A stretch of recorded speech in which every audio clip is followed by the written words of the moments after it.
Sejam muito bem-vindos a um mini curso, ministrado pelos alunos do Instituto Federal do Mato Grosso do Sul de Jogos Digitais, Campos Dourados.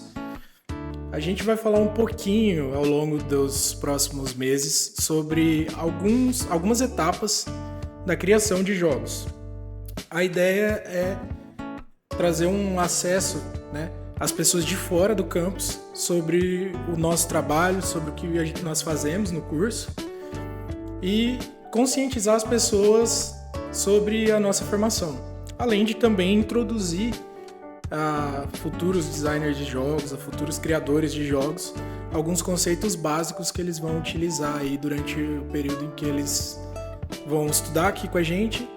E também, caso eles queiram ter seus próprios projetos em casa, a gente já vai dar uma introdução básica aí sobre alguns conceitos e algumas ideias que todos os criadores de jogos utilizam ao longo da sua carreira profissional. Meu nome é Carlos Henrique, eu sou aluno do 6º semestre do curso de Jogos Digitais e para essa primeira videoaula eu vou falar um pouco sobre o game design em si, o que o game designer faz e como fazer um bom GDD, que é um documento para organizar suas ideias, é um pré-projeto do seu jogo, além de também trazer algumas informações sobre world building, que é um conceito de criação de mundos para você poder explorar as histórias que você escrever para os seus jogos. Obviamente que eu não vou abordar o world building de uma forma muito profunda ainda nesse primeiro curso, mas eu vou introduzir já alguns conceitos muito importantes que já vão ajudar na criação desse GDD, esse documento de organização pro seu jogo. E, primeiramente, o que é o Game Designer, então? O Game Designer é essa figura que vai cuidar do gerenciamento do projeto. Ele vai definir as mecânicas básicas, o gênero ao qual o jogo vai pertencer, ele vai definir todo o escopo do projeto ao qual os outros membros estarão envolvidos, se ele tiver mais de algum colaborador. E então ele tem essa figura central, de gerenciamento, esse papel central de gerenciamento do projeto e de criação para o projeto. Então o game designer ele vai pensar um pouco na premissa da história do jogo, ele vai pensar em qual gênero esse jogo se encaixa, quais as mecânicas básicas que estarão presentes nesse jogo, qual tipo de câmera ele vai usar, quem é o protagonista e que mundo que esse protagonista habita, qual é a problemática envolvida na história desse jogo e demais características presentes em todos os jogos que nós vemos por aí. O game designer ele é como se fosse um diretor geral, do projeto, então é um cargo de bastante responsabilidade e também de bastante criatividade, é uma das partes mais divertidas da criação de jogos, na minha opinião. Então, tendo a figura central, que é o game designer, ele vai organizar todas essas ideias e ele vai redigir um documento que nós chamamos de GDD, que é o Game Design Document. É um documento normalmente contendo ali em torno de 10 a 15 páginas. Dependendo do escopo do projeto, pode ser que ele tenha até mais, mas é importante começar com um rascunho simples da sua ideia, que não seja muito prolongada nem muito detalhada nesse momento, que vai conter aí toda a informação geral para a criação de um jogo. Então no Game Design Document ele vai abordar ali algumas características principais do seu jogo, como por exemplo, o gênero ao qual ele pertence, o tipo de câmera que vai ser usado.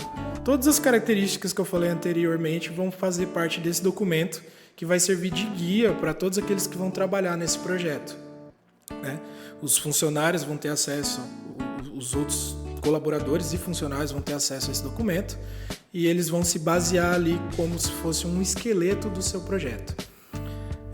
Existem diversos modelos de GDD na internet. Se vocês derem uma procurada, vocês vão encontrar alguns modelos. Nem todos eles vão ser iguais, Obviamente, o modelo serve apenas como uma base, caso você queira redigir um documento. E a importância dele é manter as suas ideias organizadas. Então, mesmo que você vá trabalhar sozinho em um projeto, é importante que você organize suas ideias e coloque ele nesse GDD, justamente para que depois você possa voltar, consultar ele, alterar alguma característica que ao longo do projeto você percebeu que vai ficar melhor de outra forma. Inclusive, não é bom que você edite esse documento, e sim que você salve uma nova versão dele para que você acompanhe as mudanças que você faça durante o decorrer do seu projeto. E também os seus colaboradores também provavelmente vão fazer parte da edição desse documento. Eles também vão trazer ideias que talvez você entenda que seja uma boa ideia para o seu projeto, e tudo isso vai passar a fazer parte, né, do jogo que você está criando. E obviamente você também vai ter aí esse documento que você pode consultar quando você precisar se lembrar de uma característica importante, quando você precisar se planejar para qual etapa da sua produção de jogos você vai se dedicar durante aquela semana e tudo mais. É um documento organizacional e também bastante consultivo, para as pessoas poderem realmente buscar informação ali sempre que elas precisarem. E a primeira grande informação que vai ter nesse documento é quanto ao gênero do jogo, plataforma de lançamento. Tudo isso vai ser a primeira informação que você tem que definir. Ele é um escopo mais geral, mais abrangente, mas é muito importante já para delimitar os outros escopos que o seu jogo vai demandar. Então, falando um pouquinho sobre gêneros de jogos, nós sabemos que os jogos eletrônicos têm aí uma variedade muito grande de jogos. Nós temos jogos de corrida, temos jogos de tiro em primeira pessoa, temos jogos de tiro em terceira pessoa, jogos de ação e aventura, RPGs e demais tipos de gêneros de jogos aí variadíssimos no nosso mercado, né? Alguns estilos de jogos são muito mais complexos para serem abordados num projeto inicial, como por exemplo um RPG, que demanda um conhecimento muito profundo de sistemas, demanda bastante teste, depois vai exigir uma boa equipe de balanceamento para poder tornar o seu jogo mais justo para todos os jogadores, enquanto que outros jogos mais simples são mais indicados para quem está começando, né, a fazer jogos aí iniciais. Jogos de quebra-cabeça são bastante bem feitos assim por pessoas em grupos menores, né? Eles giram em torno de menos produção de asset e mais em torno de uma mecânica principal ali, que é essa resolução desse quebra-cabeça. Jogos de aventura mais simples também são uma boa pedida para entender algumas mecânicas básicas de movimentação e de combate que sejam mais simples e também não demandam uma grande produção de assets ou de mecânicas muito diferentes.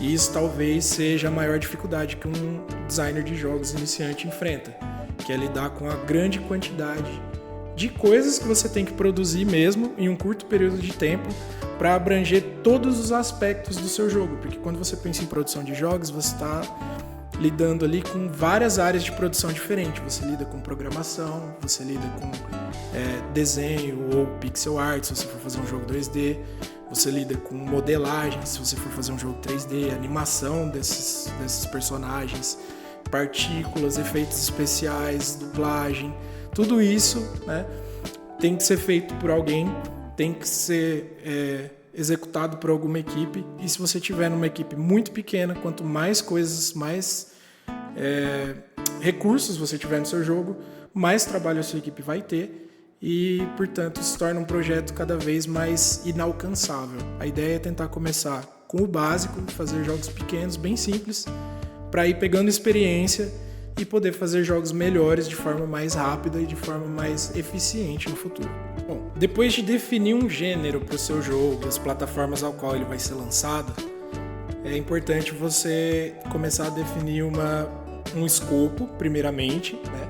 Qual seria o tamanho desse jogo, quão abrangente você quer que ele seja. É um jogo de quebra-cabeça, então ele vai ter quantas fases? Lembrando que quanto menor a equipe, menor que seja esse escopo para que esses membros consigam dar conta do recado.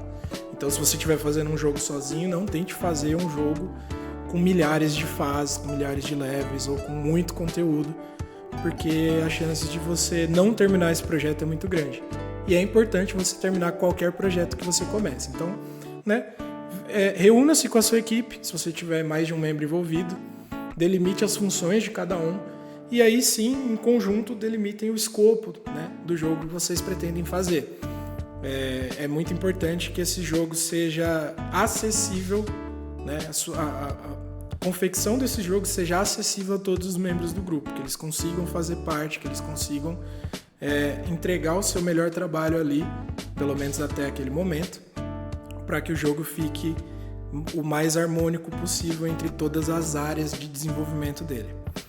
E depois de definir esse escopo, então, né, o game designer vai fazer esse documento aí com base nessas características principais e então pode-se iniciar esse projeto. Uma outra coisa que é importante se definir também na fase inicial do GDD é pelo menos uma premissa para o seu jogo, caso ele tenha alguma história, né? Se você vai fazer um jogo de aventura aí bem clássico, bem padrão, que tenha um personagem que é um herói ou ele vai se tornar um herói, é importante você ter pelo menos rascunhado qual é a trajetória desse herói e o que você pretende abordar ao longo da sua história, pelo menos de uma forma simples e rasa ainda, não como um roteiro efetivamente, mas para que tenha-se uma noção de quais etapas o jogador vai ter que superar para chegar até o final dessa história, né? Uma história é um evento em que um personagem será levado a um acontecimento e esse acontecimento levará a outro acontecimento que o levará ao final da sua história.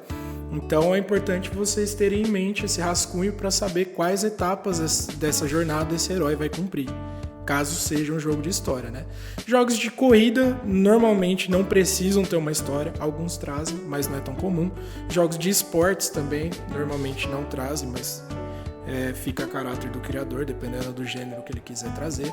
E jogos de quebra-cabeça também não demandam uma história, mas normalmente jogos de ação, aventura, terror, RPGs em geral, todos têm um foco bastante interessante na história.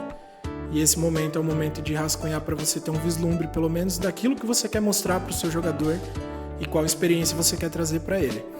Pensando na história, você também já pode separar um espaço no seu GDD para quem são os personagens principais dessa história. Quem é o seu protagonista ou a sua protagonista. Se tem algum coadjuvante ali que vai ser ajudante dele, que vai ser importante para o desenvolvimento da história, que vai ser um ponto importante na mudança desse protagonista, porque normalmente um protagonista começa uma jornada de uma forma e termina de outra. E também os antagonistas ou vilões, que não são a mesma coisa. Antagonistas são personagens que se opõem ao protagonista, mas não significa que eles são pessoas más ou ruins. Apenas tem um ponto de vista ou ações que os diferem dos protagonistas, em algum aspecto. Enquanto que o vilão realmente é uma pessoa mais maligna, com más intenções e um plano maligno, normalmente, que tende a ser impedido pelo herói. Esses são apenas alguns conceitos aí de narrativas que eu também pretendo abordar mais pra frente, mas eu não vou me aprofundar muito agora. Tendo a sua premissa pronta, então é hora de falar sobre as mecânicas básicas do seu jogo. Se tratando de um jogo de aventura, normalmente o seu personagem vai correr, vai pular, talvez ele ataque, tem inimigos, precisa bater neles com uma espada, se defender com um escudo. Tudo isso tem que ser abordado no GDD de uma forma mais detalhada, aí sim, para sua equipe de programação, né, saber quais são as mecânicas que eles têm que programar. E tudo isso vai fazer parte do corpo do seu jogo. A sua gameplay é o elemento principal da criação de um jogo. Por mais que a sua história seja muito boa, por mais que você tenha escrito um mundo incrível, o seu jogador não vai ter a paciência de chegar até o final para descobrir tudo que você escreveu, tudo que você criou, se a gameplay não for divertida.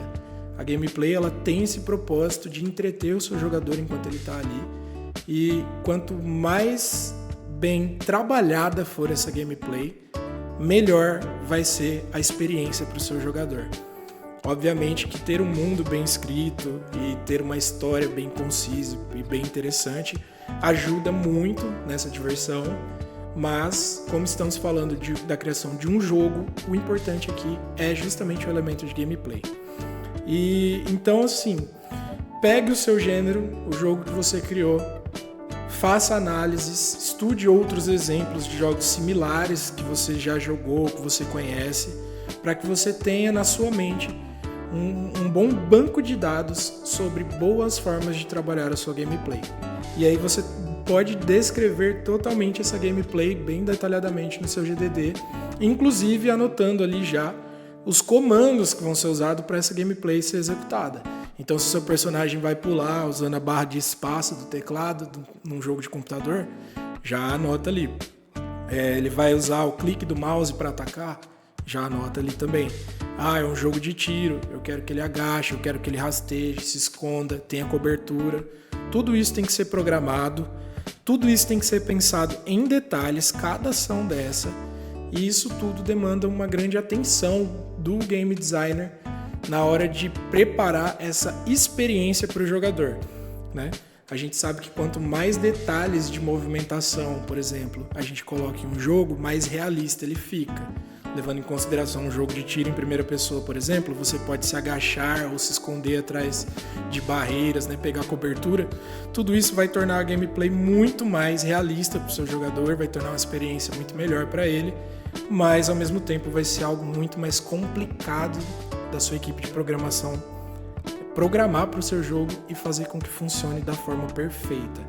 Então, tendo aquele escopo que foi delimitado antes em mente, né, descreva a sua gameplay sem exceder o seu escopo, né, pensando no tamanho da sua equipe, pensando no seu gerenciamento de time, defina as mecânicas que são as bases do seu jogo, aquilo que vai tornar a experiência do seu jogador única enquanto ele estiver jogando, e aí você consegue delimitar bem, descrever bem como que vai ser essa gameplay sem exceder a sua própria capacidade de produção ou da sua equipe. Em contrapartida dessa sua gameplay, você precisa propor para o seu jogador desafios. Então você precisa contrapor a gameplay dele. Se o jogo é de tiro, você tem que ter inimigos para que ele possa atirar e que atirem de volta nele. Isso é uma forma bem básica de desafio em jogos de tiro. Se você faz um jogo de aventura em que o seu guerreiro tem que derrotar vários monstros, cada um desses monstros é uma forma de desafio. E obviamente que todos eles têm mecânicas diferentes também, né? Se você faz um jogo que tenha 20 tipos de monstros diferentes, esses 20 tipos de monstros diferentes têm que ter capacidades diferentes. Eles têm que oferecer um perigo diferente para o seu jogador. Tudo isso para que ele tenha que pensar em estratégias diferentes para poder superar esses desafios. Isso tudo é muito trabalhoso, mas nesse momento é a melhor hora que tem para você anotar tudo, apresentar para a sua equipe, debater isso com eles, porque eles vão te trazer ideias, eles vão te dar um feedback legal e você vai saber o que você deixa, o que você tira, o que você altera para trazer essa gameplay mais variada e não manter o seu jogo um tédio do começo ao fim, em que ele vai enfrentar ali 20 tipos de monstros diferentes que na verdade são apenas o mesmo monstro com as mesmas mecânicas, os mesmos desafios. Uma outra forma de criar desafios também, né, é através de soluções de quebra-cabeça durante uma gameplay que não é de um jogo de gênero de quebra-cabeça. Existem várias formas diferentes de você fazer cenas diferentes que envolvem, por exemplo, a famosa fase do carro no jogo de ação e aventura, né? Tem uma fase de perseguição ou uma fase em que de alta velocidade, em que os protagonistas assumem o controle de um outro veículo e tem que desviar de obstáculos. Isso tudo traz uma grande variedade para a sua gameplay. Obviamente que você não quer colocar muitos tipos de gameplays diferentes em um jogo só, porque você vai ter que programar tudo isso, a sua equipe vai ter que dar conta de tudo isso, e o ideal é que vocês não percam tanto tempo assim fazendo uma grande variação de mecânicas ou de desafios para apenas um jogo. Mas você trazer pelo menos um ou outro desafio desses mais diferentes ajuda bastante a variar a sua gameplay e não fazer o seu jogador ficar entediado, né? E cada variação dessa de gameplay, ou cada inimigo que ele derrota, ou cada fase que ele cumpre, precisa de uma recompensa. Uma das maiores funções dos jogos, hoje em dia, na parte do entretenimento, é trazer essa sensação de recompensa para o seu jogador. Ele precisa entender, ele precisa sentir, na verdade, que todo o tempo que ele investiu ali jogando trouxe a ele uma recompensa, seja através da superação de um grande chefe que vai render a ele um item muito importante ou um novo nível de poder, seja através de uma corrida que ele venceu e trouxe a ele uma nova reputação dentro da cidade, seja através de uma missão num jogo de tiro que vai trazer a ele um novo ranking que ele vai poder mostrar para os amigos. Tudo isso é uma forma de recompensar o seu player pelo tempo que ele investiu jogando o seu jogo. E os melhores jogos, obviamente, os os mais falados, os que têm sua fanbase mais fiel, são aqueles que oferecem boas recompensas aos seus jogadores pelo tempo que eles passaram jogando, né? Não só a diversão de estar ali jogando, mas também essa sensação de que o tempo foi bem recompensado, de que ele não ficou perdendo muito tempo ou quebrando muito a cabeça tentando enfrentar algo difícil para não ganhar nada depois e não ter nenhuma escala de poder, nenhum poder novo, nenhuma recompensa realmente. Então, isso tudo tem que ser abordado de forma bem clara também no GDD, né? Se o seu jogo vai ter fases, é importante dizer qual é a recompensa de cada fase. Obviamente que a progressão na história já serve um pouco como essa recompensa, mas normalmente ela não é o suficiente.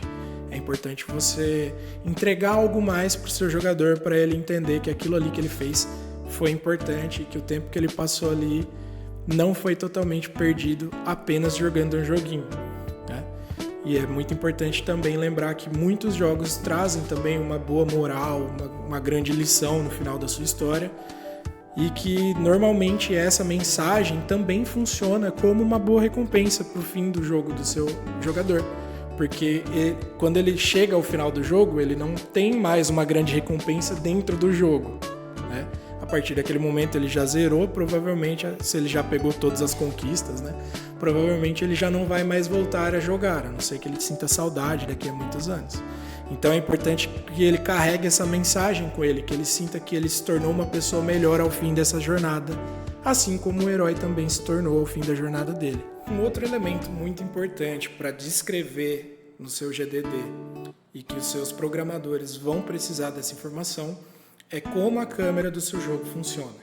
Normalmente, como jogador, você nunca para pensar nas ações que a sua câmera estão tomando enquanto você joga, mas existem vários jogos que programam sua câmera para interagir com a forma como o jogador joga de uma forma bastante sutil, de um jeito que eles não vão perceber. Um grande exemplo disso é a série Arkham do Batman. Desde os primeiros jogos dessa série, a câmera que acompanha o Batman, ela age de 3 formas diferentes conforme a situação que está ocorrendo em tela. Então, quando o Batman está andando por aí explorando o asilo, ela fica atrás dele, um pouco posicionada à direita, mas um pouco mais afastada, para que ele consiga observar o ambiente que está à sua frente. Quando acontece alguma coisa em tela que é mais importante, a câmera se aproxima do ombro direito dele, ficando mais próxima do ponto de vista que ele teria e dando mais ênfase àquilo que está acontecendo ali na frente. Então ela, sem querer, ou na verdade muito intencionalmente, direciona a nossa atenção como jogadores para aquilo que está acontecendo em tela, né? Mantém a gente ali bem focado naquele acontecimento que é importante para a trama. E quando ele entra em combate, em vários momentos do jogo, né, a câmera se afasta dele e assume uma posição vista de cima, que dá uma visão mais tática para o jogador, mostrando ali que tem inimigos nas costas dele, prestes a atacar, mostrando quantos inimigos são, qual espaço ele tem para rolar para longe dos ataques e assim por diante. Além de diversos momentos aí quando ele está planando e a câmera assume uma outra posição para que você possa ver onde ele vai aterrissar, ou quando ele sobe nas gárgulas e a câmera assume uma posição totalmente vertical, olhando diretamente de cima para baixo, para você ver onde estão todos os inimigos que ficam logo abaixo do ponto em que ele está suspenso. Então, tudo isso tem que ser levado em conta quando você vai fazer um jogo. Se você vai fazer um jogo de aventura e a sua câmera vai ficar atrás do personagem em terceira pessoa, você tem que entender qual a distância você vai manter e por que você vai manter essa câmera a essa distância. Se você vai aproximar, é importante que você aproxime com um intuito. Se você vai manter em primeira pessoa, você também vai ter que programar a sua gameplay para fazer o melhor uso possível dessa visão de primeira pessoa. E por que a câmera em primeira pessoa é muito utilizada em jogos de tiro ou de terror? O primeiro caso é por conta da imersão. De longe, a primeira pessoa é a câmera que traz a melhor imersão para quem está jogando uma experiência do ponto de vista do personagem. E também por conta dela limitar a visão periférica espacial ali do seu jogador. Então, com essa câmera mais do ponto de vista do personagem, você não tem uma visão tão ampla do que está acontecendo ao seu redor e isso gera essa sensação de medo, né? E de perigo constante, que normalmente jogos de primeira pessoa em tiro tem, para que você possa se proteger e se sentir ameaçado durante um combate, durante um tiroteio, e também jogos de terror, para que você não saiba da onde o monstro está vindo, por exemplo. Isso gera uma tensão no seu jogador e você tem que saber utilizar isso ao seu favor para gerar essa experiência nele. Então, fiquem muito atentos na forma como vocês vão utilizar a câmera de vocês para um determinado tipo de jogo. E se vocês estiverem fazendo a pesquisa, né, dentro dos jogos ali do gênero que vocês querem fazer e tudo mais, tentem prestar bastante atenção em como a câmera se comporta em cada um desses jogos e tentem entender qual foi a ideia do game designer por trás da escolha dessa câmera e dessas características de câmera, né? Em jogos de estratégia, por exemplo, como Age of Empires, por que a câmera está naquele ângulo, por que ela é vista daquela distância, o que o jogador ganha com esse ponto de vista e quais são as limitações que ele tem também, né? Impor limitações para o seu jogador não é algo ruim, tá? Isso vai fazer com que ele pense em soluções mais criativas para lidar com cada problema. Então, isso tem que ser bem pensado na hora de fazer o seu GDD. Outro aspecto, além da câmera, que é muito presente em todos os jogos, é o som. O design de som de um jogo faz total a diferença quando falamos de imersão e ambientação, né? Então, mesmo que você não tenha as ferramentas necessárias nesse momento para gravar os seus próprios sons, para produzir os seus efeitos sonoros em casa, é importante você saber distinguir bons efeitos sonoros de ruins, para caso você esteja fazendo seu projeto e decida que você vai comprar lá um pacote de sons para colocar no seu jogo, né? E, novamente, esse é o tipo de habilidade que você só desenvolve estudando jogos naquele gênero que você quer fazer um jogo igual. Então, a minha dica sempre: pegue esses jogos que você está usando como base para fazer a sua pesquisa, né, dos modelos ali que você quer utilizar para fazer um jogo parecido, similar, dentro daquele gênero, e estude o design de som desses jogos. Talvez nem tanto a trilha sonora, por enquanto, eu imagino que nem todo mundo vai ter uma formação musical mais apurada, mas comece pelos efeitos sonoros mesmos. Então, uma espada bateu contra outra. Qual foi o som desse metal em choque? Uma espada bateu contra um escudo de madeira. Qual foi esse outro som? Tem um som diferente naquele jogo? Ou eles usam o mesmo para todos os golpes, independentemente de onde pegar? Se é diferente, qual é a qualidade? Ele realmente parece um som de metal batendo contra madeira, de metal batendo contra uma armadura de metal? Ele realmente tem efeitos ali que fazem parecer com que esse som seja realista na cena? Às vezes você pega um jogo com um grande cenário e ele tem ali um combate dentro de uma caverna. O som dentro de uma caverna, ele reverbera de uma forma diferente, ele ecoa de uma forma diferente. Se você está jogando esse jogo que tem uma fase que é no exterior e uma fase que é no interior de uma caverna, esse jogo traz efeitos diferentes para o mesmo tipo de som ou não? Tudo isso tem que ser pensado também de uma forma mais detalhada. Talvez em um estágio mais futuro da sua gameplay, mas pelo menos durante o começo do GDD, é importante que você pelo menos anote quais efeitos sonoros você vai precisar. Então, faça uma lista, né? Eu estou fazendo um jogo de corrida, então eu vou precisar de som de frenagem, de aceleração, cantadas de pneu, som de batida. Isso tudo você faz uma listinha, né? E aí, mais pra frente, durante a fase de pós-produção ali do seu jogo, a hora que o gameplay dele já estiver bem feita, bem produzida, a hora que os modelos já estiverem prontos, aí você vai para uma parte em que você vai trabalhar o som, ir atrás talvez de um pacote de som ou de tentar gravar esses sons na sua casa. Existem várias formas de fazer esse trabalho de som. Quanto à criação de trilhas sonoras, aí você vai precisar de um compositor, né? Contratar os serviços de um compositor, provavelmente. Talvez você tenha algum amigo que mexa com música, que tenha algum instrumento e saiba tocar. E aí você pode conversar com ele, contratar os serviços de alguém. E esse trabalho, para aprender sozinho, aí eu preciso dizer que demanda muita prática, né? Muito esforço para você aprender não só a tocar um instrumento, obviamente, como também a compor músicas, ainda mais. Mas esse treino assim, para entender uma boa composição, identificar uma boa composição, isso é algo um pouco mais fácil de fazer e obviamente demanda muito esforço também, mas não é algo que vai consumir tanto o seu tempo. Basta que você goste de ouvir músicas, principalmente músicas de produções de jogos mesmo, né? Existem aí diversos compositores que são premiadíssimos mundialmente. Tem o Nobuo Uematsu, que fez a trilha sonora do Final Fantasy.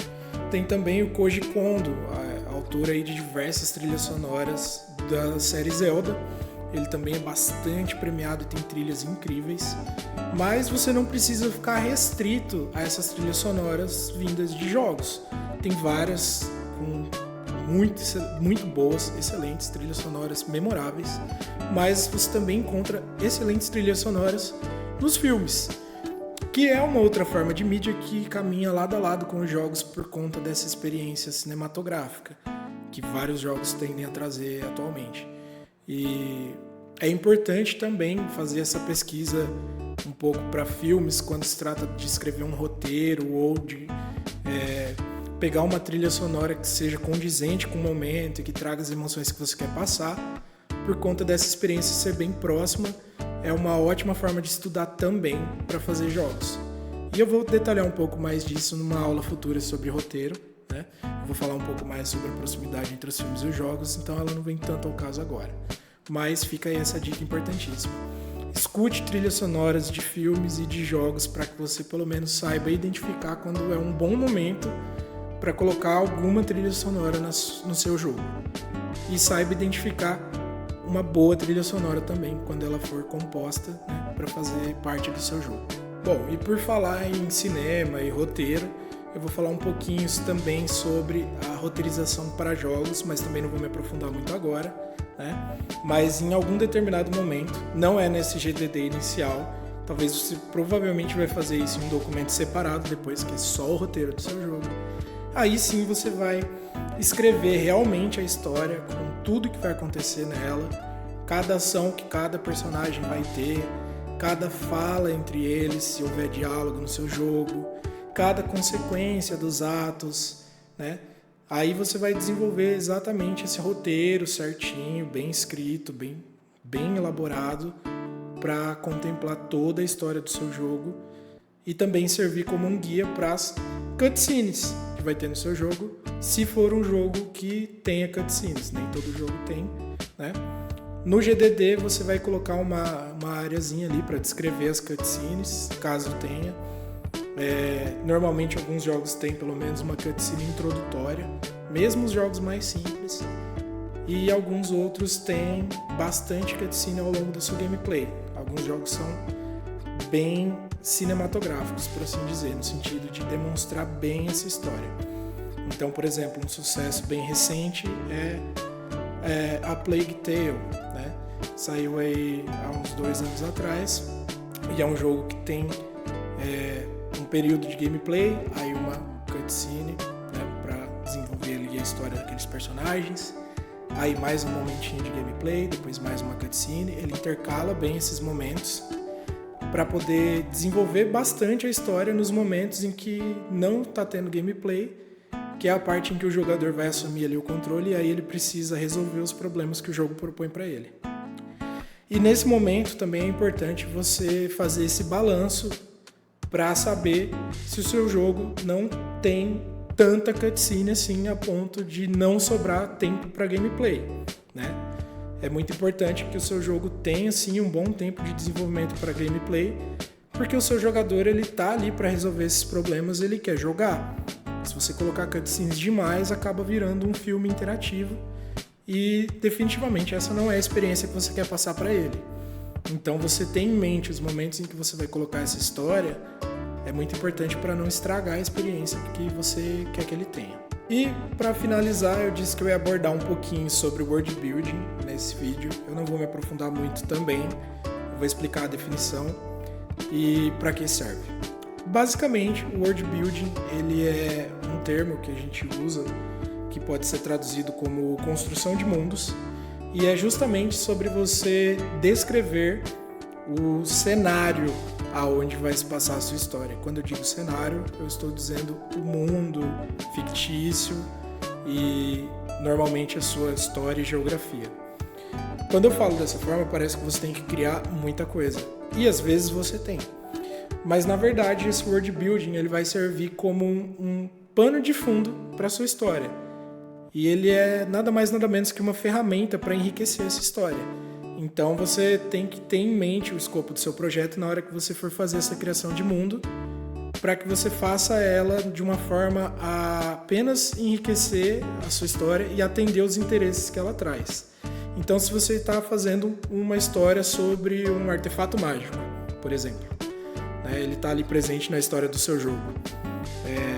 Você precisa descrever como funciona toda a magia do mundo para atender apenas aquele artefato? Talvez não. Agora você está fazendo um jogo que demanda alguns artefatos. E aí talvez você precise descrever, aí sim, como funciona toda a magia daquele mundo, para que o seu jogador entenda o perigo daqueles artefatos, ou o motivo pelo qual eles são valiosos. Então, tudo isso você tem que ter em mente na hora de pensar na construção de mundo do seu jogo. Um outro exemplo, você vai fazer um jogo de um esporte que não existe.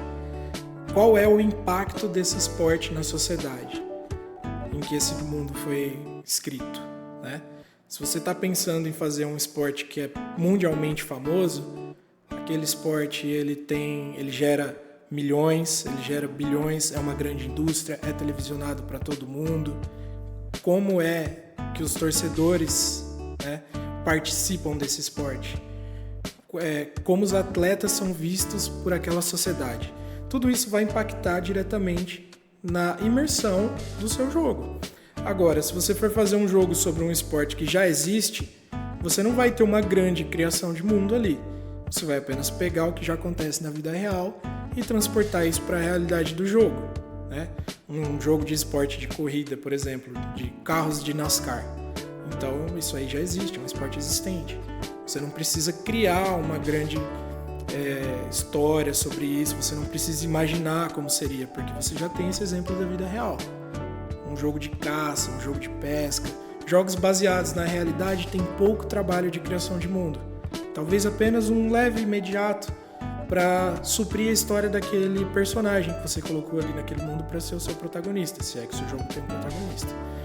Agora, se você vai fazer um jogo onde tem muita fantasia e você vai abordar temas surreais que vão além de tudo aquilo que a gente já imaginou e de tudo aquilo que a gente vive no planeta Terra, aí você vai precisar ter um trabalho de world building muito maior. Você vai ter que pensar em talvez espécies diferentes de animais e de plantas, você vai ter que pensar em galáxias que funcionem com uma física diferente da nossa, onde a gente vive. Você vai ter que pensar em elementos mágicos e como eles funcionam e como eles afetam esse mundo ao seu redor.